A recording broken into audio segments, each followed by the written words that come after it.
Episode 88, Murphy's Rant number 1. Teachers are frauds. While researching the 1974 Boston school busing disaster for dates and refreshing my memory, I began to think back to my parochial school nuns and my public school teachers. I was writing the script for the busing episodes, 87A and 87B. I have strong opinions about teachers, developed from being a public school student and from being a teacher's college student myself, and from lifelong observation about the incompetence of most teachers. Most other jobs require competence in the field you worked at. If you hire a plumber to fix a leaky pipe, he fixes it and you pay him. A surgeon is able to operate and fix your bad knee. A portrait artist can paint a very good likeness. A traffic cop gives out speeding tickets and thereby makes the road safer. But a teacher does not have to be successful.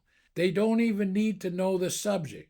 It's not unusual for a public school, high school teacher in a class with a difficult subject, say chemistry, that a large portion of the class fails, but passing grades are given anyway to protect the teacher's reputation. There might be a few other jobs where so-called professionals get paid but fail to do their required job, but I can't think of any. The myth about teachers is that they can teach kids.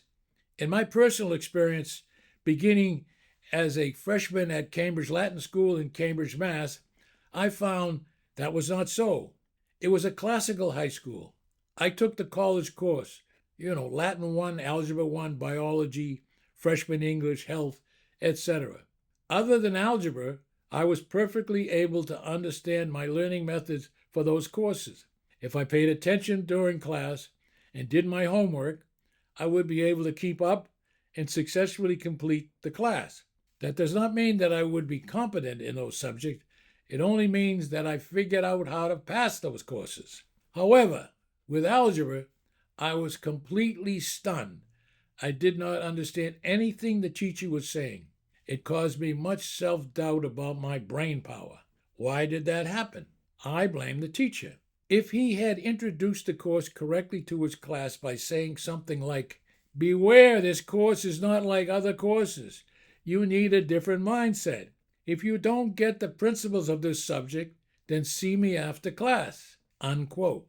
What I mean by teachers not really teaching is that instead it is exactly the opposite that happens in school. Teachers do not teach.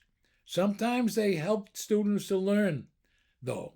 But students do the learning, or sometimes they don't learn, as what happened to me with algebra. I never understood algebra, or even less so with geometry. I still don't. In the same vein, in grade school, I never understood multiplying or dividing fractions either, but I figured a workaround using decimals instead, so I got by. I went to Blessed Sacrament's Grammar School in Cambridge, now long gone, which was run by the Notre Dame de Namur nuns. Other than fractions, those nuns made sure we understood all the subject matter, and if needed, we got special attention. So I learned, but they did not teach. They helped me to learn. Big difference. And by the way, they had no union. At the Boston Teachers College, also now long gone, the entrance standards were low. The proof for that is they let me in. Average or less IQ was the norm for students, including me. This was not a Harvard or MIT coterie with high SAT scores and high IQ. I think that it is likely true for so-called education students everywhere. But I did not take education or practicum courses. I went to that college because of its low tuition. But I am very observant, and it's my opinion that teachers have an average IQ or even less. Another factor that affects most public school teachers becoming ineffective is the teachers' unions. Unions do not care about the ability of their members to do their job. They care about the members paying their union dues and being activists on the picket line, etc. So adding up all the above, incompetent teachers are the norm in public schools. I think that in private schools, incompetent teachers are not hired, or if they are soon discovered and fired.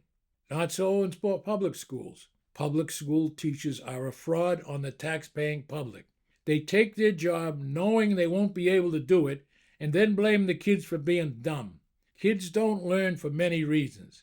It could be an IQ problem. It could be a discipline problem. Perhaps they lack nutrition or they are sleep deprived. I understand it's not always an incompetent teacher, but teachers should be honest about their abilities. For instance, a teacher, knowing that he will not be successful, then signs a contract which requires that he teach freshmen how to be competent in algebra, and then 50% of the class fails. Why is that teacher still teaching? Why doesn't he resign because he's ashamed to keep taking his salary? Because he's a fraud, and his union protects the incompetent, fraudulent teacher. And or because the school administrators are complicit in the fraud. Has anyone else ever said what I just said? This is Rod Murphy. Thank you for viewing or listening to my podcast episodes. I really appreciate it. If you liked it, and if you so choose, I ask you to send a good review and or refer a friend who might be interested in this Old Boston podcast series. Again, my thanks.